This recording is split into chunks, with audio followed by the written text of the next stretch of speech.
sin fijar fecha. Así que...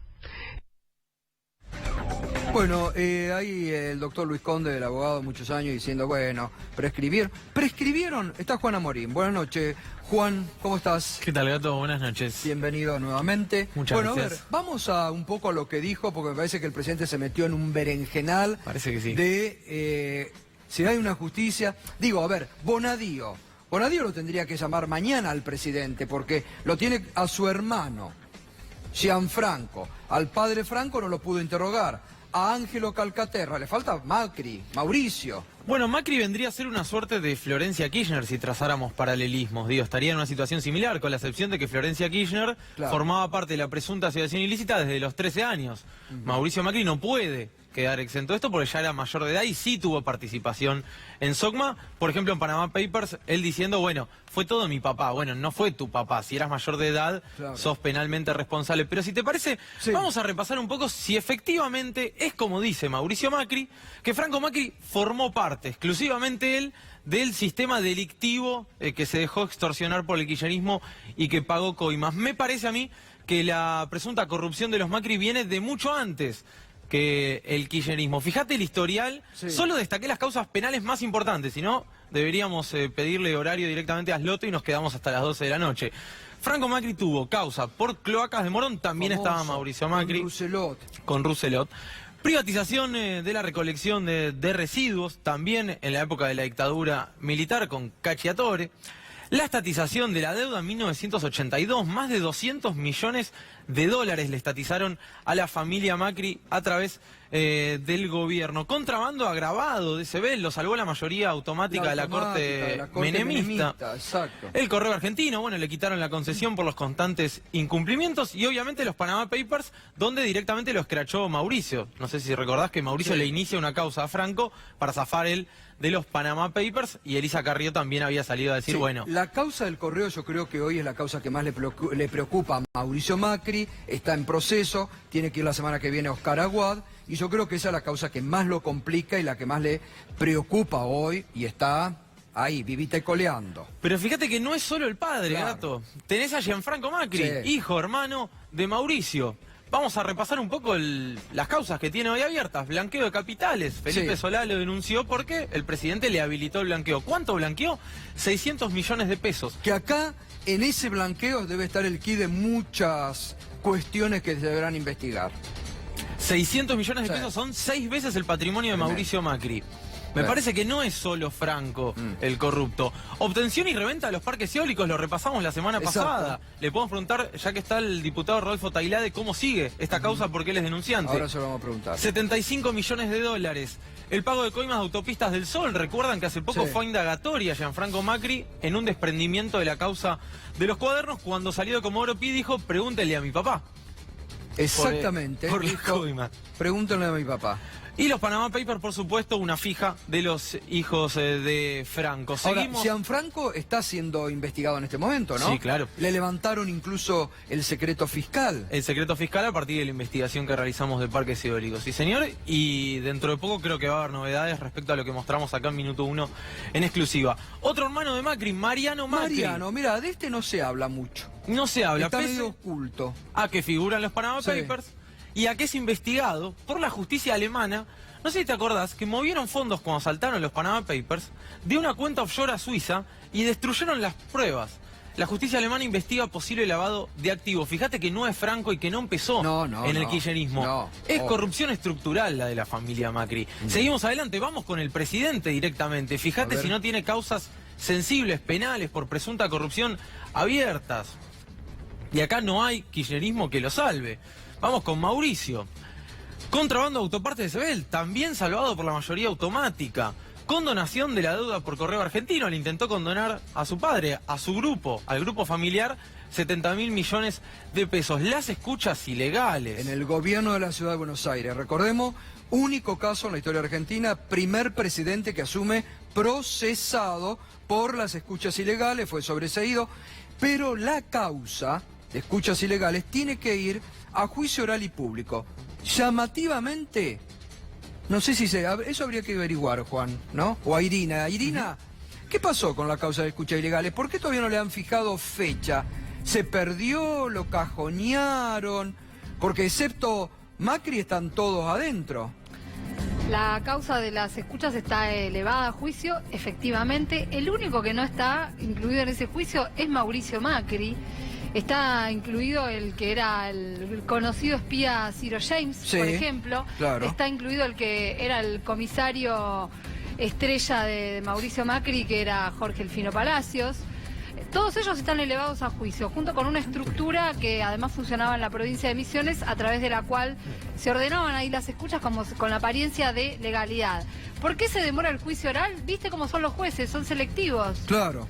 Y bueno, van pidiendo pruebas, especulan con el tiempo y se ve que este juicio está en ese camino de todavía de proveer las pruebas hasta que un buen día se hacen las audiencias. Totalmente. ¿No? Es un típico caso de dilación de un juicio oral. Exactamente. Está bueno, Irina, gracias. Seguimos adelante. Sí, bueno. Hablando de maniobras en la justicia, aportantes truchos. Bueno, esa es otra causa que lo tiene muy complicado al presidente y están muy preocupados. Decenas de causas penales que Sí. se habían abierto en la Que provincia de ahora Buenos lo tiene Aires. el hijo, ¿no? Terminó en el juzgado electoral de Adolfo Sciulu. Hicimos una investigación más respecto a la financiación de la campaña y volvió ahora a las manos de Ariel Dijo, que tiene indudablemente las dos causas más sensibles para el gobierno de Mauricio Macri. Los parques eólicos, yo insisto en que es uno de los temas que le va a traer mucho ruido a Mauricio Macri si llega a dejar el poder este año, porque lamentablemente, hay que decirlo, Comodoro Pi se maneja de esa manera. Cuando perdés poder, aceleran las causas, cuando lo retenés, obviamente quedan en el cajón. Autopistas del Sol aumentó el precio de los peajes y vendió automáticamente el clan Macri su porcentaje accionario, obteniendo extraordinarias ganancias. Lo denunció Margarita Stolbizer, digo, para que no puedan decir que es otra operación del kirchnerismo. Blanqueo de capitales, investigado por habilitarle el blanqueo a sus propios familiares y a sus amigos, y por supuesto los Panama Papers. Y te muestro uno más, y con este ya cerramos, por lo menos, la estructura básica del clan Macri. Fíjate, si no será Franco el único responsable, lo tenés a Gianfranco. Perdón, Ángelo Calcaterra, el primo presidencial. Investigado por el pago de coimas junto a Odebrecht. En un rato te vamos a mostrar los bolsos de IEXA, los millones de dólares que salieron de IEXA, que los llevó IEXA en un bolso. Después te cuento particularmente para quién, relacionados a la causa de Odebrecht. Bolsos que también se ve que no eran solamente propiedad de José López, de Josecito, porque recordamos que también el colega Alconada Moon denuncia que en la campaña del 2015 distribuían en 9 bolsos en la provincia de Buenos Aires mucha guita. Bolsos que Alconada Moon dice compraron en Avenida Cabildo, que pusieron tanta guita que lo repartían a la provincia de Buenos Aires, ¿no? Bueno, uno de los temas que investigará probablemente el juez Ariel Dijo. El direccionamiento de la licitación de la obra del Paseo del Bajo, que termina ganando IEXA también, y el pago del pago de coimas en concepto de aportes de campaña, que esto es un desprendimiento de la causa de las fotocopias de los cuadernos, donde Calcaterra admite esto. Y está procesado ahora. Exactamente. Y acá se le complica y mucho, insisto, en un rato mostramos los bolsos de IEXA, pero fíjate que no es Franco Macri. No, no es Franco. Es una Pero corrupción aparte, estructural. hoy cuando hablábamos con el abogado Conde, que durante muchos años fue el abogado de Sandra Macri, de Franco Macri, Conde decía, pero el ideólogo de todo fue Mauricio Macri, también. El autor intelectual en muchas fue justamente Mauricio Macri. Por eso, para sacarse, digamos, el lazo y tirárselo al padre, y no solamente no quedó bien en la sociedad, sino que no tiene elementos no hay sustento para legal. Desvincularse. Y además alguien que no puede defenderse, ¿no? Exacto. Que falleció hace tan poco. Y bueno, Irina. Sí, quería agregarte un dato respecto de la causa de las escuchas, muy importante. En medio de todas esas dilaciones que te contaba camino al juicio oral, la Cámara de Casación sacó un fallo anulando todo y diciendo que es un delito de acción privada. Así que ni siquiera estamos en la etapa de poder tener un juicio oral. Se dilató toda la causa hasta llegar a ese fallo de la Casación. Bueno, muy bien. Juan, enseguidita vamos con lo de Calcaterra. Explosivo lo que tiene Juan para mostrarnos. Bueno, vamos a ir con Alberto. Enseguida le vamos a preguntar a Rodolfo Tailade sobre lo que decía. ¿Qué tal, Alberto? Buenas noches.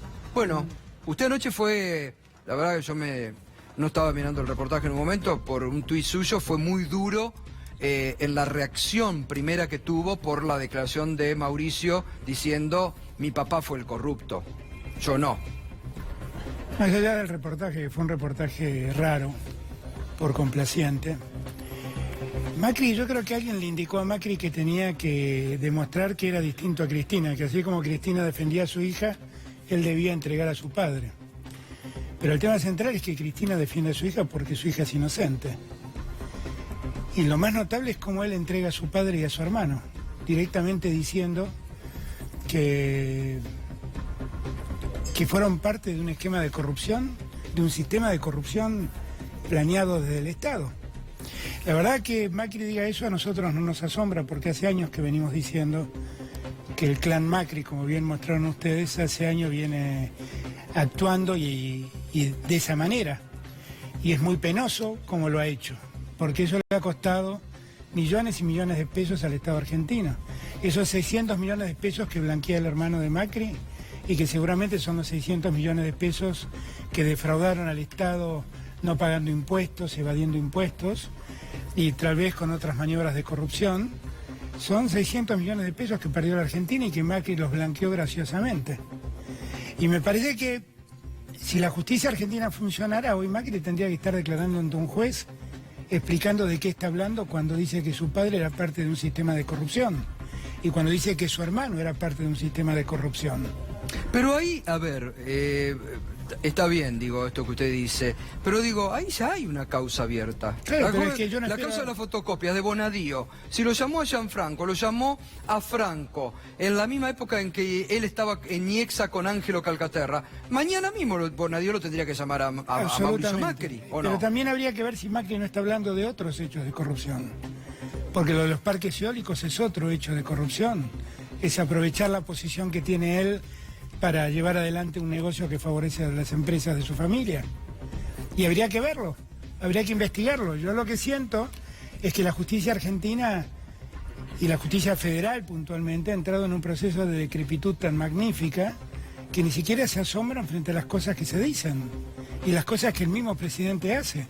Eso también, más que ponerse nerviosos algunos medios por la causa de lo que está saliendo a la luz de D'Alessio, se tendrían que poner nerviosos porque acatan unidades, porque si Bonadío solamente investiga para un lado y frente a semejante revelación de Macri no lo llama Bonadío a Mauricio Macri para que diga, bueno, a ver qué tiene para aportar a esta pero causa. Sin ir más lejos, Oliveto y Carrió, Paula Oliveto y Elisa Carrió, que se la pasaron denunciando infinidad de mentiras que se acercaba a D'Alessio, lo escuchan al presidente decir esto y no lo denuncian. ¿Y Laura Alonso, la oficina Y bueno, Laura Alonso es algo patético.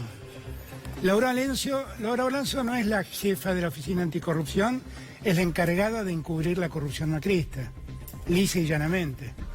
Algún día ella va a tener que explicar ante los jueces esa teoría que dice que cuando hay conflicto de intereses que firme el subalterno del que tiene el conflicto. Es un esquema perfecto de contubernio con los que se corrompen. Y ella lo va a tener que explicar. Yo no confío, yo la verdad es que a su favor juega que ni siquiera es abogada y tal vez no lo entienda y no sepa la gravedad de sus conductas. Pero llegó hasta ahí porque hasta cambiaron un decreto para permitirle a ella, sin ser abogado, ocupar ese cargo. Es todo patético lo que está pasando en el gobierno de Macri. Es la decadencia más espantosa que se puede ver. Ahora, antes estuvo el doctor Luis Aria, antes que usted llegue, antes de hacer este debate, y el doctor Luis Aria decía, bueno, ya hay causales para iniciar un proceso de juicio político al presidente Macri, con lo que aseveró anoche, y con esta embestida al juez Ramos Padilla, que es obvia porque la hacen, ¿no? Pero es que es otra cosa vergonzosa. ¿Cómo el presidente de la República va a estar pidiendo la remoción de un juez porque investiga? ¿Cómo puede ser que esto lo tolere la Argentina? ¿Cuál era la república que nos prometieron estos personajes? ¿Esta era la república que prometía Carrió? Ernesto Sanz. ¿Esta era la república que prometían?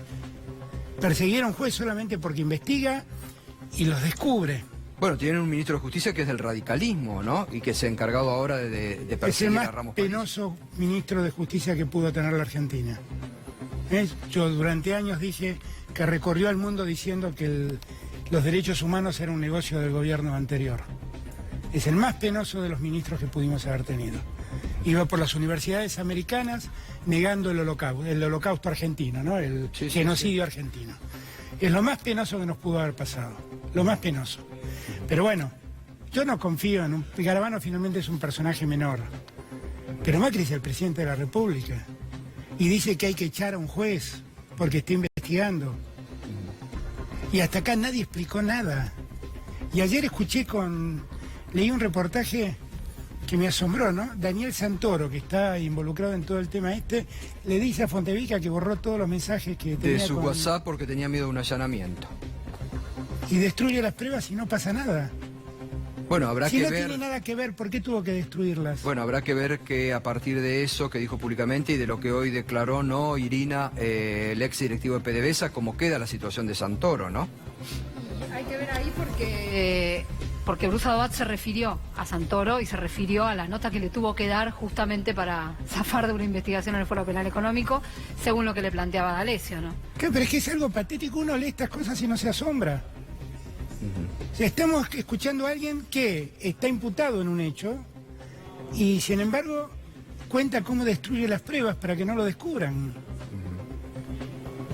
Yo no sé, y lo digo con pesar porque siempre creí que Santoro era un hombre respetable. No puedo entenderlo, leer estas cosas y que nadie reaccione. No puedo entenderlo. Ahora, la verdad, Alberto, ahora vamos a compartir también el debate enseguida. Usted ya lo queremos porque le agradezco porque tiene otra obligación que hacer. Pero digo, la verdad que es un momento realmente preocupante de todo punto de vista. Sabemos que hay un sistema que nos espía, que nos escucha. Hoy escuchábamos un audio nuevo de D'Alessio que habla de una organización que le reporta a una organización, lo de la declaración del testigo clave hoy, lo que el presidente dice, se autoincrimina. Es un momento institucional grave de la Argentina. Es que es un momento de enorme decadencia. Por eso estoy llamando la atención. Hay una decadencia institucional que es claramente preocupante. Una decadencia institucional que hace que los jueces se hayan hecho dueños de la libertad de la gente. Hoy me contaba un magistrado, que en el juzgado de Bonadío llaman a investigar a los dueños de las empresas de transporte para ver el famoso tema del subsidio. Los hacen pasar a todos los citados y le dicen, bueno, díganos quién va a confesar y quién se va a quedar preso. ¿Cómo es esto? Y lo cuentan y nadie reacciona. Además, ahí vamos a llegar hay una revelación también del propio D'Alessio cuando cuando hace cantar al ex directivo de PDVSA, que le comunica a Stornelli: tenemos el centeno de PDVSA. Tenemos el centeno de PDVSA. Es una vergüenza, es toda una vergüenza. Por eso yo quiero llamar la atención en este punto.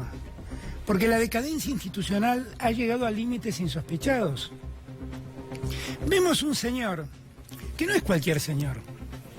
Es un señor que tiene un apellido reconocido, que es el sobrino del escribano general del gobierno, de Andrés D'Alessio. Que es el sobrino del que maneja el famoso fondo fiduciario ciego, que ve evolucionar el patrimonio del presidente. Y ese personaje está poniendo en jaque a toda la República. Y nadie reacciona. Que además dijo que su tío había mandado escribano para que certifiquen las fotocopias. Por eso digo, uno ve todo esto, ve cómo se inició la causa de los cuadernos, ve cómo seleccionaron al fiscal, cómo seleccionaron la causa. Hoy me entero que a Cristina, con los dichos de D'Alessio, la procesa Bonadío en la causa de gas licuado. Sí.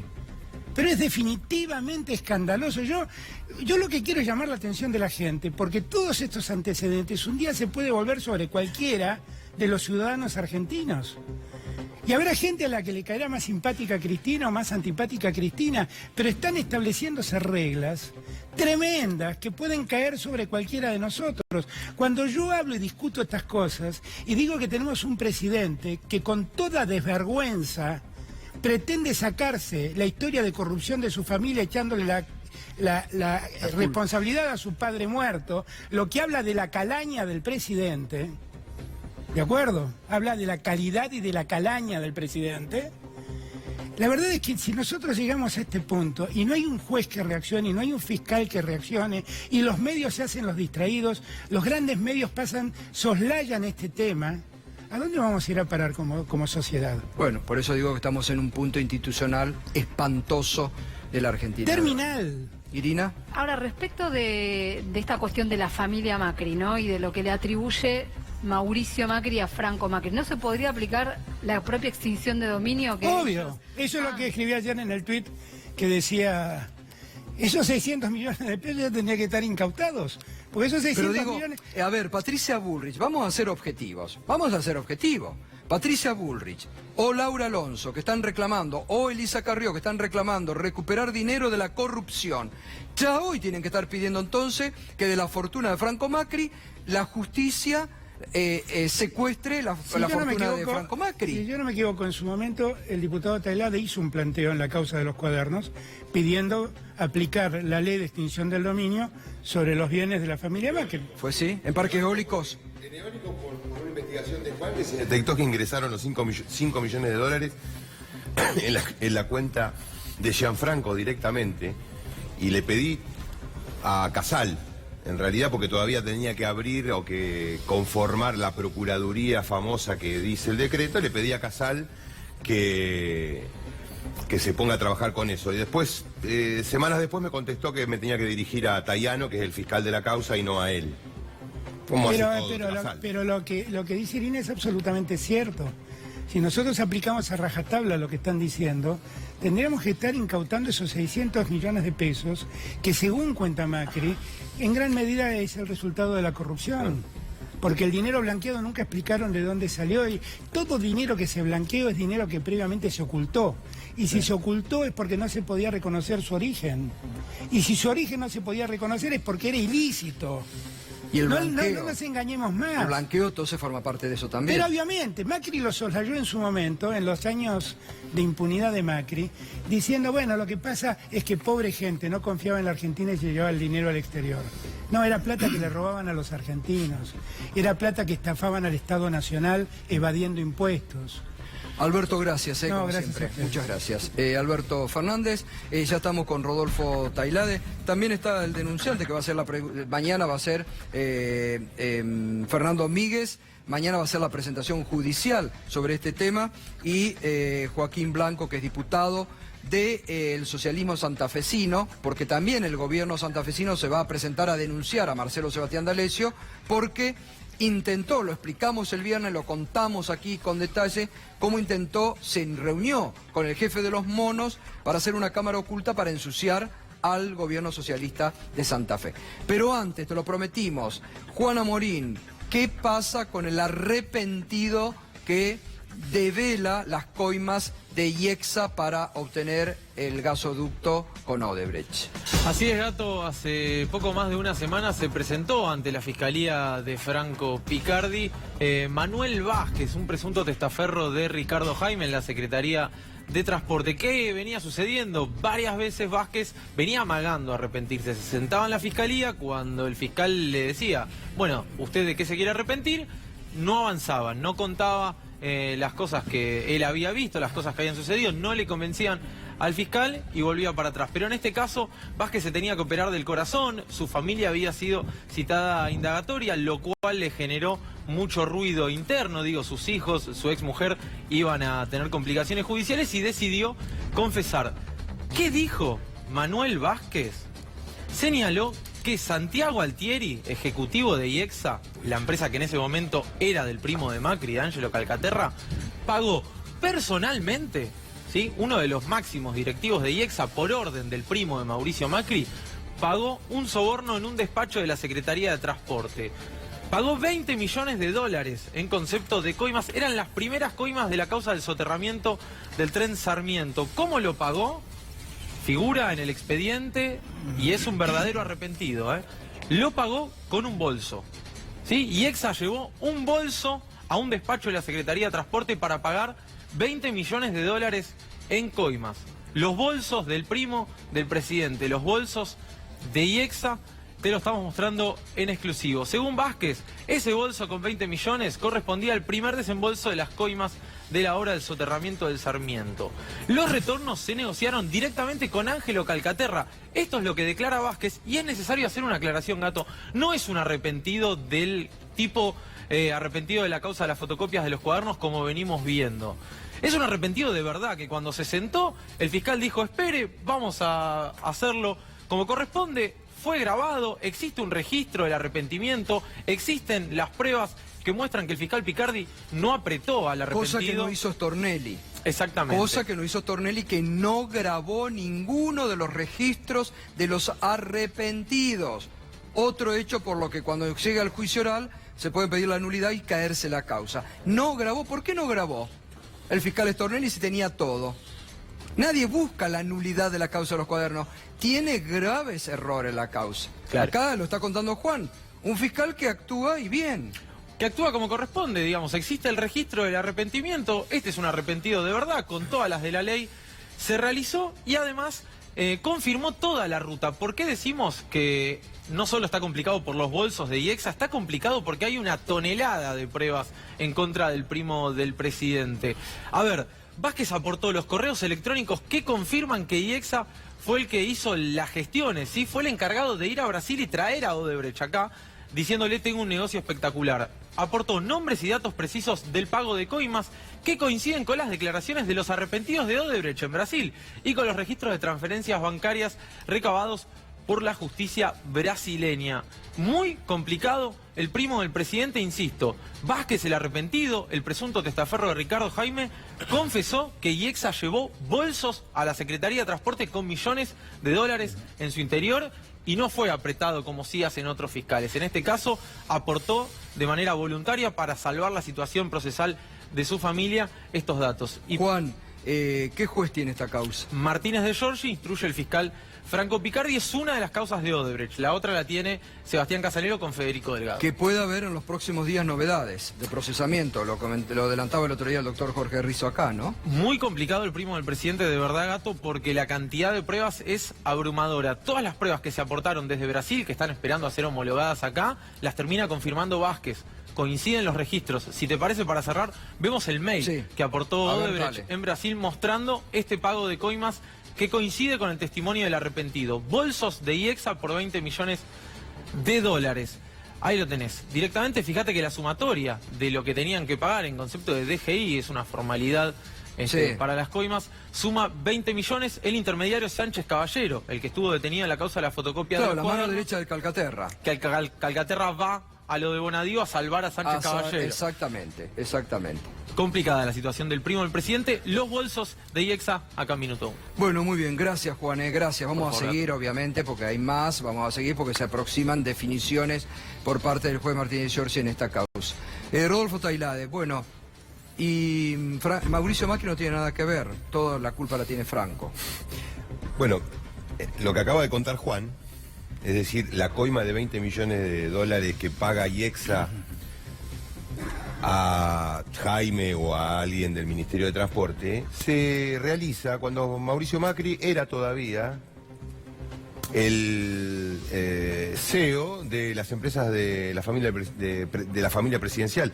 No había vendido IEXA, no había asumido como jefe de gobierno. Él vende IEXA a principios del 2017, digamos. O sea, la familia le transfiere a Calcaterra 4 o 5 empresas muy importantes, las constructoras más importantes, IEXA, Crea Urban, entre otras, porque quería preparar el camino para que no tuviera problemas cuando asumiera o cuando ganara la elección. Bueno, esto se produce entre 2005 y 2006, cuando Mauricio Macri tenía pleno control de SOCMA, pleno control de Sideco y pleno control de IEXA. Con lo cual, me parece que ahí no debería ser llamado el presidente como testigo para saber, o por lo menos, por ejemplo, en las otras causas en donde probablemente le pregunten ¿qué sabe usted de que su padre pagaba coimas? A esto que estábamos hablando hoy, sino acá directamente como imputado. Él tenía el control de IEXA cuando se pagaron esos 20 millones de dólares. No se pagó después de que Macri vendió simuladamente la empresa, por ese lado. Y por el otro lado, Franco Macri hace muchos años que no tiene el control de sus compañías. Hace varios años que se radicó la mayoría de sus negocios en China y quedaron a cargo su hijo Mauricio como jefe principal y los 2 hermanos. Con lo cual, si hay coimas, si hubo participación en algún sistema extorsivo, necesariamente tiene que estar el presidente de la Nación involucrado. Y como tercera cuestión, si Mauricio Macri quiere con esto generar un impacto publicitario, un impacto mediático de marketing porque reconoce que su padre era un corrupto, me parece que estuvo mal asesorado. Le deben haber dicho que los hijos tienen prohibido declarar en contra de su padre cuando son imputados. El problema es que acá ya no hay imputados porque el padre murió y por lo tanto a un muerto no se lo investiga en la causa, pero sí puede dar cuenta de los hechos que rodearon esa coima. Como ya no tiene la prohibición de declarar en contra de su padre, puede declarar sobre los hechos. A ver, ¿a quién le pagó en concepto de que ese es el testimonio que deberían recabar varios juzgados? Porque no solamente está la fotocopia, ¿no? A ver, Fernando Miguel, ¿qué va a reclamar usted? ¿Qué va a denunciar mañana? En la línea que dice el diputado. Lo que vamos a denunciar es justamente lo que estaba hablando Alberto y Rodolfo también se refirió recién, a la intromisión del presidente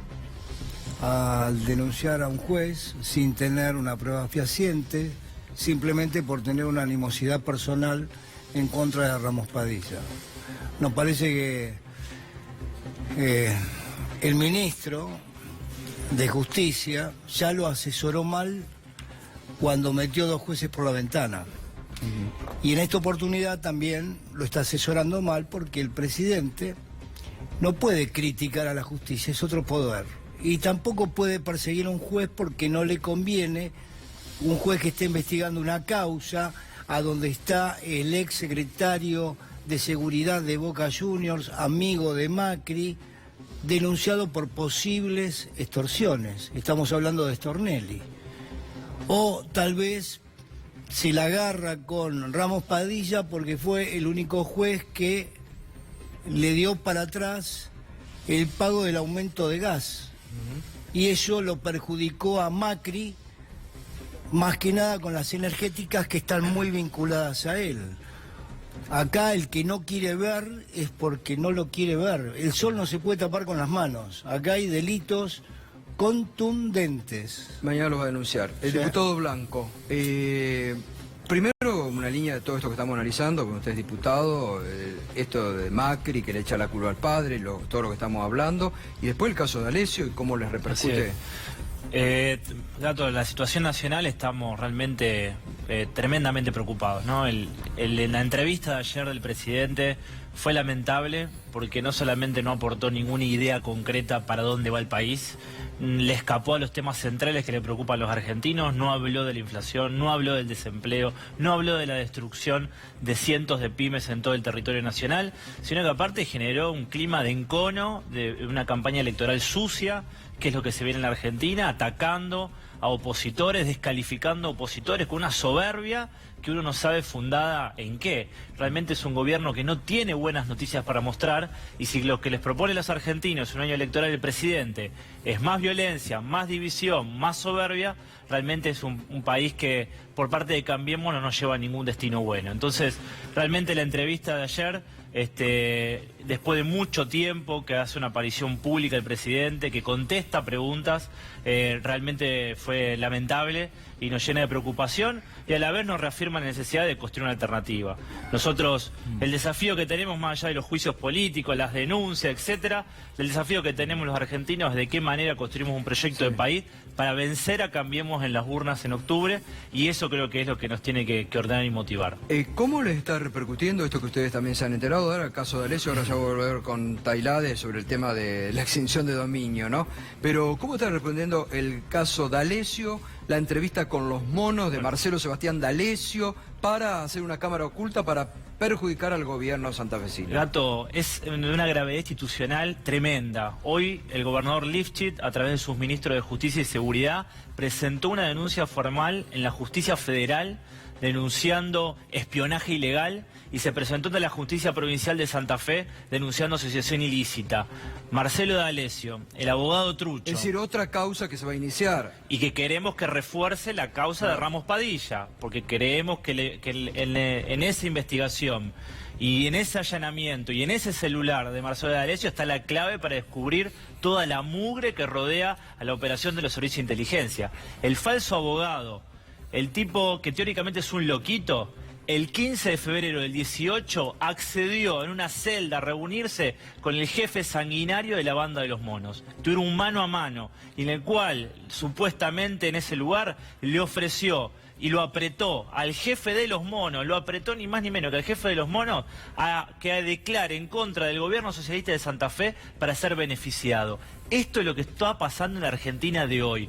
No es solamente un loco suelto, es un tipo vinculado con los servicios de inteligencia que responde a una organización y que el gobierno de la provincia de Santa Fe se presentó en una denuncia porque creemos que hay un riesgo institucional enorme. Querían desestabilizar el gobierno de la provincia de Santa Fe. Con información precisa, balearon casas de jueces y de fiscales. ¿Quién proporcionó esa información? ¿Quién coordinó con estas bandas delictivas esa logística, esa operatividad para lograr ese grado de complejidad? Marcelo D'Alessio es un personaje oscuro, estamos convencidos que no actúa solo y en Santa Fe claramente hubo un hecho que intentó desestabilizar el gobierno provincial después de largos años de combatir con una banda mafiosa y sanguinaria como la de los monos. Bueno, y obviamente que rechazan esta posibilidad de juicio político que promueve el gobierno, ¿no? Contra Ramos Padilla, ¿no? No solamente rechazamos, sino la aparición del presidente de ayer, lamentable, tratando de decir lo que tiene que hacer el Consejo de la Magistratura. ¿Hay división de poderes o dónde estamos viviendo? El presidente tiene que predicar con el ejemplo. Bueno, pausa, enseguida continuamos. Rodolfo Tailade con más detalles. ¿Se le puede aplicar ya la extinción de dominio a la fortuna de Franco Macri? ¿Cómo avanzar? ¿Cómo van a avanzar? Y la causa que tal vez más preocupa, la de los parques eólicos, enseguidita.